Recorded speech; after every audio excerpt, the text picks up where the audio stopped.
শিক্ষার্থীরা কেমন আছো তোমরা সবাই? নিশ্চয়ই ভালো আছো।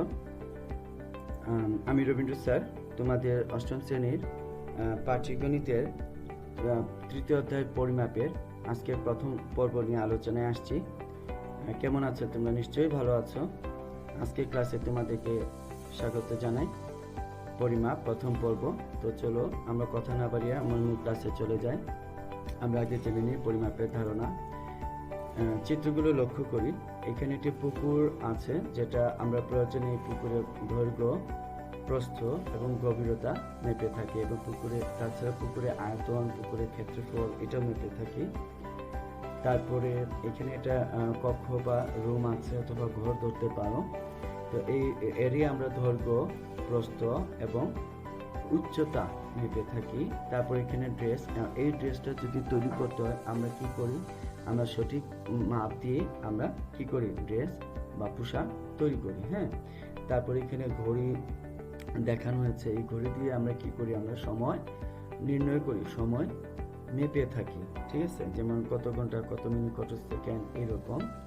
তারপর এখানে আমরা শিক্ষক মন্ডলী এবং তোমরা আছো। তো আমরা আমাদের প্রয়োজনে আমাদের উচ্চতা এবং আমাদের ওজন নির্ণয় করে থাকি, মেপে থাকি। ঠিক তদ্রূপ এখানে আছে আলু এবং চিনি। আমরা প্রয়োজনে এটাকে ওজন করি, যেমন কত কিলোগ্রাম, কত গ্রাম, এইরকম। তো শিক্ষার্থীরা আরও অনেক কিছুই করে থাকি। তো আমি 6টি ছবি নিয়ে তোমাদের সামনে আসছি। তো এগুলো হচ্ছে আমাদের দৈনন্দিন জীবনের প্রয়োজনীয়, যেহেতু আমরা কোনো কিছু মাপযোগ করি। তো আমরা যখন দৈর্ঘ্য মাপি বা প্রস্থ মাপি অথবা উচ্চতা বা গভীরতা যখন মাপি, তখন কিন্তু আমরা কি করি? আমরা অত ফুট, মানে 3 ফুট, 5 ফুট অথবা 2 মিটার অথবা 5 মিটার অথবা 2 কিলোমিটার এরকম বলে থাকি, সেন্টিমিটার এরকম বলে থাকি। হ্যাঁ, আবার সময় যখন মাপযোগ করি, তো মাপে দেখি, পরিমাণ নির্ণয় করি, তখন আমরা বলি যেমন 2 ঘন্টা অথবা 15 মিনিট, 30 মিনিট, 1 সেকেন্ড, এরকম। ওজনের ক্ষেত্রে যখন আমরা ওজন করি, তখন আমরা বলি যে এত কিলোগ্রাম, এত কেজি অথবা এত গ্রাম, যেমন 3 কিলোগ্রাম, 700 গ্রাম অথবা 200 গ্রাম, এইরকম আমরা বলে থাকি।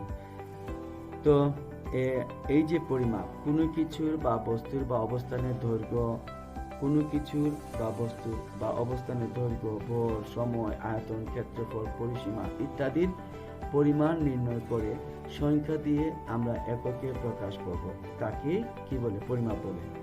তারপরে পরিমাপের একক কি? পরিমাপের একক একটি আদর্শ পরিমাণের সাথে তুলনা করে কোনো কিছুর পরিমাপ করা হয়। এই আদর্শ পরিমাণকে পরিমাপের একক বলা হয়। তো আমি একটু আগে অনেক কিছু বলছি, তা এখন আমরা এখানে দেখি। যেমন দৈর্ঘ্য পরিমাপের একক এখানে উল্লেখ করা আছে মিটার। তারপরে ওজন পরিমাপের একক বলা হয়েছে গ্রাম ইত্যাদি। তো আজকে আমরা আসলে আলোচনায় আসছে আয়তক্ষেত্র এবং আয়তাকার ঘনবস্তু সম্বন্ধে সমস্যাবলী বা এবং তার সূত্রাবলী আলোচনা করার জন্য। তো আয়তক্ষেত্রের সূত্রাবলী জানার আগে আমরা জেনে নিই আয়তক্ষেত্র। আয়তক্ষেত্র হচ্ছে যার দৈর্ঘ্য এবং আয়তক্ষেত্র মানে যার দুইটি দৈর্ঘ্য যেটা আছে, যে চতুর্ভুজের দুইটি দৈর্ঘ্য, দুই বাহু পরস্পর সমান রাখে।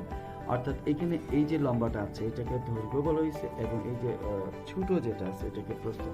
তাহলে এখানে দেখো দুইটি দৈর্ঘ্য সমান আয়তক্ষেত্রে এবং দুইটি প্রস্থ সমান আয়তক্ষেত্রে। ঠিক আছে, তাহলে দৈর্ঘ্যটা সমান যেটা, সেটাকে আমরা এ একক ধরলাম, এবং প্রস্থটাকে আমরা ধরলাম বি একক। তাহলে আয়তক্ষেত্রে কি জানলাম আমরা? দৈর্ঘ্য সমান এবং প্রস্থ সমান। দৈর্ঘ্যটাকে এ, প্রস্থটাকে বি। তাহলে তার পরিসীমা কি? পরিসীমা হচ্ছে 4টি বাহুর সমষ্টি। হ্যাঁ, এই যে দৈর্ঘ্য 2টি, দৈর্ঘ্য 1, 2, দৈর্ঘ্য 2টি, হ্যাঁ, দৈর্ঘ্য 2টি, প্রস্থ 2টি, সমষ্টি হবে, যোগ হবে। তো আয়তক্ষেত্রের পরিসীমাটা যেহেতু 2টি দৈর্ঘ্য এবং 2টি প্রস্থ সমষ্টি, তাহলে 2 কমন করে নিলাম, ব্র্যাকেটের ভিতরে লিখবো দৈর্ঘ্য যোগ প্রস্থ একক। তো আয়তক্ষেত্রের ক্ষেত্রফল, তো আয়তক্ষেত্রের ক্ষেত্রফলের সূত্রটা হচ্ছে দৈর্ঘ্য পূরণ প্রস্থ, আর ক্ষেত্রফলের একক বর্গ একক। ক্ষেত্রফল বললে আমরা কি লিখি? বর্গ একক। তো আয়তক্ষেত্রের ক্ষেত্রে হচ্ছে দৈর্ঘ্য পূরণ প্রস্থ বর্গ একক। চলো এবার আমরা আয়তাকার ঘনবস্তু সম্বন্ধে জেনে নিই। আয়তাকার ঘনবস্তু, আয়তাকার ঘনবস্তু এবং আয়তক্ষেত্রের মধ্যে তফাৎ এইটাই বা পার্থক্য এটাই যে আয়তক্ষেত্রে আছে দৈর্ঘ্য এবং প্রস্থ, এবং আয়তাকার ঘনবস্তুর ক্ষেত্রে এখানেও দৈর্ঘ্য আছে দৈর্ঘ্য আছে এবং প্রস্থ আছে। ব্যতিক্রম এখানে একটা উচ্চতা আছে। তাহলে ঘনবস্তু মানে তিনটি, অর্থাৎ দৈর্ঘ্য, প্রস্থ এবং উচ্চতা। আয়তাকার ঘনবস্তু মানে দৈর্ঘ্য, প্রস্থ এবং উচ্চতা। আয়তাকার যে বস্তুর দৈর্ঘ্য, প্রস্থ এবং উচ্চতা আছে তাকে আয়তাকার ঘনবস্তু বলবো।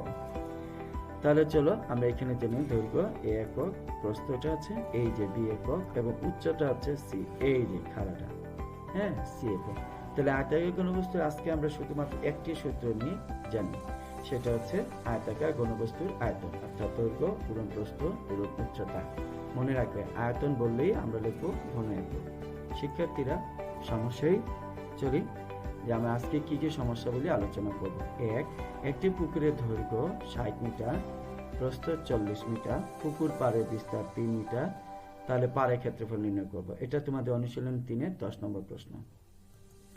তারপর দ্বিতীয় নম্বর যেটা আলোচনা করব সেটা হচ্ছে একটি আয়তাকার ঘরের দৈর্ঘ্য প্রস্থের 1.5 গুণ, এর ক্ষেত্রফল 216 বর্গ মিটার হলে পরিসীমা কত? আমাদেরকে পরিসীমা বের করতে বলা হয়েছে। এটা তোমাদের অনুশীলনী 3-এর 12 নম্বর। তৃতীয় নম্বর যেটা সমস্যা সেটা হচ্ছে একটি আয়তাকার চৌবাচ্চার দৈর্ঘ্য, আয়তাকার চৌবাচ্চা, হ্যাঁ দৈর্ঘ্য 5.5 মিটার, প্রস্থ 4 মিটার এবং উচ্চতা 2 মিটার। লক্ষ্য করে শিক্ষার্থী এখানে দৈর্ঘ্য, প্রস্থ এবং উচ্চতা দেওয়া আছে, তাহলে এটা এই আয়তাকার চৌবাচ্চাটা আসলে কি? এটা আয়তাকার ঘনবস্তু। এই চৌবাচ্চাটি যদি পানি ভর্তি থাকে, হ্যাঁ চৌবাচ্চা মানে ট্যাঙ্কি, চৌবাচ্চাটা যদি পানি ভর্তি থাকে তাহলে বলছে যে ওই পানির আয়তন কত লিটার হবে এবং ওজন কত কিলোগ্রাম হবে। এখানে ওজন হবে, ওজন কত কিলোগ্রাম হবে। তাহলে চলো প্রথম সমস্যা নিয়ে আলোচনা করি। একটি পুকুরের দৈর্ঘ্য 60 মিটার এবং প্রস্থ 40 মিটার, পুকুর পাড়ে বিস্তার 3 মিটার, পাড়ের ক্ষেত্রফল নির্ণয় করো। তো চলো আমরা আমি একটা পুকুর আঁকলাম। পুকুর আঁকলাম, পুকুরে চারদিকে পাড় দিতে হবে। পাড় কিন্তু পুকুরের বাইরেই থাকে, এই যে পাড়, হ্যাঁ চারদিকে পাড়, সমান পাড়। পুকুরের পাড়ের বিস্তার 3 মিটার, এখানে হবে পুকুরের পাড়ের বিস্তার 3 মিটার, অর্থাৎ চারদিকে পাড়টা হচ্ছে 3 মিটার এবং পাড়ের ক্ষেত্রফল নির্ণয় করে বলছে। এই যে লক্ষ্য করো, এই হচ্ছে পুকুর আর এই যে বাদামি রং দিয়েছে এটা হচ্ছে পাড়, আর এই যে নীল রং যেটা দিয়েছে এটা হচ্ছে এই পাড়ের বিস্তার। আমি বিস্তার বুঝাইতে বা চওড়া বুঝাইতে এটা দিয়েছি, অথবা প্রস্থ। চওড়া বলতে পারো, প্রস্থ বলতে পারো, অথবা বিস্তার বলতে পারো। চলো আমরা দেখি, দেওয়া আছে পুকুরের দৈর্ঘ্য 60 মিটার, পুকুরের দৈর্ঘ্য 60 মিটার। তো আমরা এখানে চিত্রের মধ্যে পুকুরের দৈর্ঘ্য বুঝবো কিভাবে? এই হচ্ছে আমাদের পুকুরের দৈর্ঘ্য। ওকে, তো এবার আমরা পুকুরের প্রস্থ জানি। পুকুরের প্রস্থ দেওয়া আছে 40 মিটার, তাহলে পুকুরের দৈর্ঘ্য হচ্ছে এইটা। ওকে, তাহলে পুকুরের দৈর্ঘ্য প্রস্থ জানলাম, তাহলে পুকুরের ক্ষেত্রফল হচ্ছে কি? দৈর্ঘ্য পূরণ প্রস্থ বর্গ মিটার, অর্থাৎ 60 পূরণ 40 বর্গ মিটার। তাহলে কত হলো? 2400 বর্গ মিটার, অর্থাৎ 2400 বর্গ মিটার পুকুরের ক্ষেত্রফল পেয়ে গেলাম। ঠিক আছে, এখন এই যে পাড়ের বিস্তারটা কত? পাড়ের বিস্তার এই যে নীল রঙে বলছিলাম, তার প্রশ্নে দেওয়া দিয়েছে পাড়ের বিস্তার 3 মিটার। এটা 3, এটা 3, এটা 3, এটাও 3। তো পুকুর পাড়ের বিস্তার যদি 3 মিটার হয় তাহলে বলো পাড় সহ পুকুরের দৈর্ঘ্যটা কত হবে? পাড় সহ পুকুরের দৈর্ঘ্য হবে এই যে 60 যোগ আর 2 থেকে 3, 3 অর্থাৎ 3 3 বাড়ছে। ঠিক আছে না? পুকুরের দৈর্ঘ্য এই ছিল, তার সাথে আরো 3, এই 3, এই অংশের দৈর্ঘ্যের মান ছিল 60 মিটার। এখন ওদিকে 3 যোগ ওদিকে 3 যোগ, অর্থাৎ 60 যোগ 3 যোগ 3 মিটার। তাহলে কি হলো? পার্শ্ব পুকুরের দৈর্ঘ্য আমরা পেয়ে গেলাম 60 যোগ 60 অর্থাৎ 66 মিটার। এবার আমরা পার্শ্ব পুকুরের প্রস্থ বের করতে চাই। প্রস্থ ছিল 40 মিটার, এই যে 40 যোগ সেম, এটাও ওদিকে 3 ওদিকে 3 বাড়বে, যোগ করলাম 46 মিটার। তাহলে পার্শ্ব পুকুরের ক্ষেত্রফল, কেন দৈর্ঘ্য প্রস্থ বাই করলাম? আমরা ক্ষেত্রফল বের করবো। ক্ষেত্রফল দৈর্ঘ্য পূরণ প্রস্থ বর্গ মিটার, তাহলে কত বের হলো? 66 পূরণ 46, দৈর্ঘ্যটা হবে 66, এই যে 66 আর প্রস্থটা 46, দৈর্ঘ্য 66 পূরণ 46 বর্গ মিটার। তাহলে কত হলো? 3036 বর্গ মিটার। তো পরবর্তী বাকি অংশটা জায়গা নেই, এই জন্য এদিকে নিয়ে আসছি। তাহলে স্যার এখানে দুইটি ক্ষেত্রফল আমরা বের করলাম, এটা হলো পুকুরের ক্ষেত্রফল, এটা হলো পুকুরের পার্শ্ব পুকুরের ক্ষেত্রফল। পার্শ্ব পুকুরের ক্ষেত্রফল থেকে যদি আমরা এই পুকুরের ক্ষেত্রফলটা পার্শ্ব পুকুরের ক্ষেত্রফল হচ্ছে 3036 আর পুকুরের ক্ষেত্রফল হচ্ছে এই যে 2400 বর্গ মিটার। আমরা যদি 3036 থেকে এটা মাইনাস করি অর্থাৎ বিয়োগ করি, তাহলে কিন্তু শুধু পাড়ের ক্ষেত্রফল বের হবে। এই যে পাড়ের ক্ষেত্রফল 3036 বিয়োগ 2400 বর্গমিটার। তাহলে আমরা কি পেলাম? 636 বর্গমিটার। এটাই তোমাদের উত্তর। তো দ্বিতীয় সমস্যায় আমরা চলে যাই, যেটা সমাধান করব। সেখানে লেখা আছে একটি আয়তাকার ঘরের দৈর্ঘ্য তার প্রস্থের দৈর্ঘ্য এর ক্ষেত্রফল 216 বর্গমিটার হলে পরিসীমা কত? এই হচ্ছে আমাদের একটি আয়তক্ষেত্র। হ্যাঁ, এটা হচ্ছে আমাদের আয়তাকার ঘর, ঠিক আছে, আয়তাকার ঘর। হ্যাঁ, যেহেতু এখানে আয়তন বলা হয় না, এখানে উচ্চতা উল্লেখ করলাম না। তো এই আয়তাকার ঘরে মনে করি এখানে কোনো কিছু প্রস্থ কত বা দৈর্ঘ্য কত এটা উল্লেখ করছে না, কিন্তু শর্ত দিচ্ছে দৈর্ঘ্যটা প্রস্থের দৈর্ঘ্য। তো আমরা ধরে নিলাম, মনে করি আয়তাকার ঘরের প্রস্থটা ক মিটার। তো প্রস্থ কোনটা? এটা। হ্যাঁ, তাহলে তার দৈর্ঘ্য হবে প্রস্থ এর দেড় গুণ। দেড় গুণ মানে এক সমস্ত 2/1 মিটার। তো চলো, এই হচ্ছে দৈর্ঘ্য। চলো আমরা অঙ্কটা করে নিই। ক পূরণ 2 নিচে, আর এদিকে 2 যোগ 1, তাহলে কত হবে? 3। অর্থাৎ ক পূরণ 2/3। অর্থাৎ এই যে উপরে ক এবং 3, এই দুইটা গুণ করলে হবে 3 ক, আর এর নিচে 2, অর্থাৎ 2/3 ক মিটার। তাহলে আয়তাকার ঘরের দৈর্ঘ্য পেলাম, প্রস্থ পেলাম, তাহলে ক্ষেত্রফল কি হবে? দৈর্ঘ্য পূরণ প্রস্থ বর্গমিটার। অর্থাৎ দৈর্ঘ্য হচ্ছে 2/3 ক, এই যে এটা, এবং প্রস্থ হচ্ছে শুধু কি? শুধু ক। তাহলে এই যে এত 2/3 ক পূরণ ক বর্গমিটার, তাহলে 2/3 ক স্কয়ার বর্গমিটার। এখানে কিন্তু তার ক্ষেত্রফল দেওয়া আছে 216। তাহলে আর আমরা বের করলাম 2/3 ক স্কয়ার। তাহলে কি আমরা লিখতে পাই না প্রশ্ন মতে 2/3 ক স্কয়ার সমান 216? পারি তো? এইটা সমান এই যে প্রশ্ন 216। তাহলে আমি যদি এবার 3 ক স্কয়ারটা রেখে দিই, তাহলে দুইটা এই 216, 2 পূরণ 216 কত হবে? 432। তারপরে ক স্কয়ার রেখে দিলাম, এই 3টা নিচে চলে গেল, 3 দিয়ে 432 কে ভাগফল আসবে, ভাগ ক্যালকুলেটরের সাহায্যে তোমরা ভাগ করলে দেবে 144 হয়। তাহলে ক স্কয়ার সমান 144। এখন আমরা যদি শুধু কোর মান বের করতে চাই, তাহলে 144 এর বর্গমূল হবে। 144 এর বর্গমূল কত? 12। Very good. ক সমান 12। কটা কে? তাহলে প্রস্থ। কটা কে? আয়তাকার ঘরের প্রস্থ, তাহলে 12 মিটার। তা আয়তাকার ঘরের দৈর্ঘ্য কি হবে? দৈর্ঘ্য ছিল 2/3 ক মিটার। তাহলে 2/3 পূরণ এই কোর মানটা ছিল 12, 12 বসে দিলাম। 2 দিয়ে 12 কে ভাগ করলে হয় 6, 6 পূরণ 3, তাহলে কত? 3 6 18 মিটার। আমরা পেয়ে গেলাম আয়তাকার ঘরের প্রস্থ এবং আয়তাকার ঘরের দৈর্ঘ্য। এখন আয়তাকার ঘরের পরিসীমা। হ্যাঁ, পরিসীমা, এই যে পরিসীমা সূত্রটা তো আমরা জানি। পরিসীমা সমান কি? পরিসীমা সমান 2 পূরণ দৈর্ঘ্য যোগ প্রস্থ মিটার। তাহলে কত হবে? 2 পূরণ দৈর্ঘ্যের পরিবর্তে 18 বসালাম, আর প্রস্থের পরিবর্তে 12 মিটার। 2 পূরণ 18 যোগ 12 হলো 30, তাহলে গুণ করলে হবে 60 মিটার। এটা তোমাদের উত্তর, 60 মিটার। তৃতীয় প্রশ্নে চলে যায় শিক্ষার্থীরা। এই প্রত্যেকটি অঙ্ক গুরুত্বপূর্ণ ছিল, একটু আমরা মনোযোগ দিব।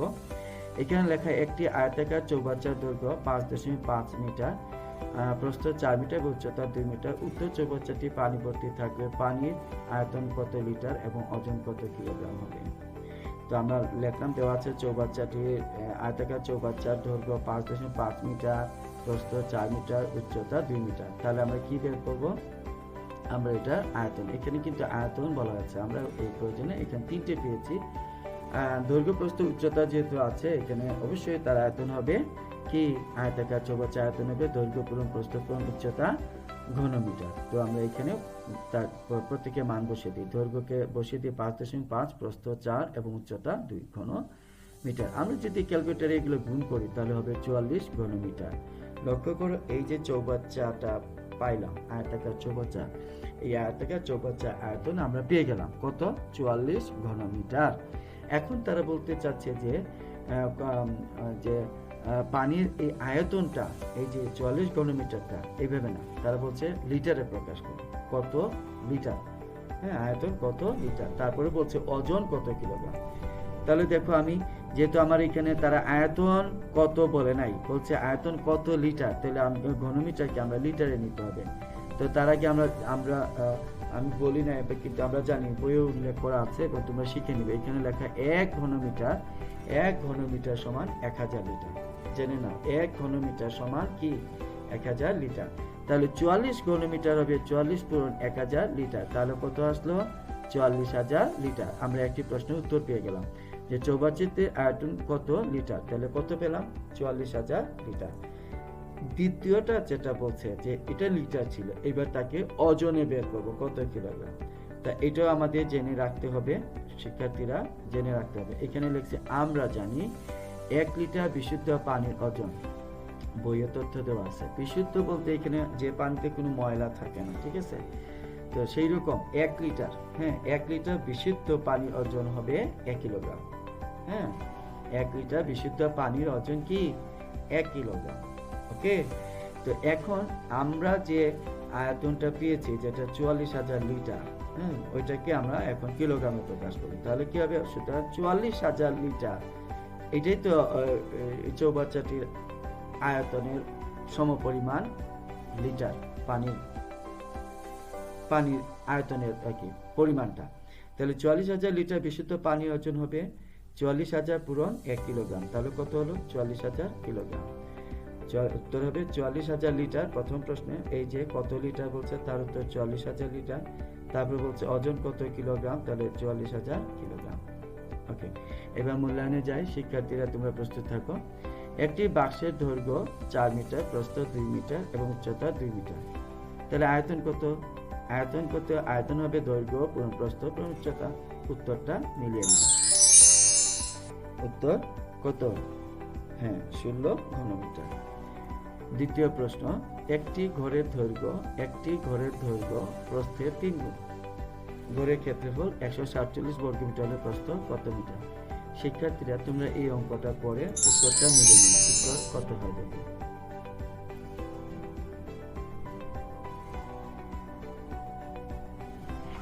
উত্তর হবে 7।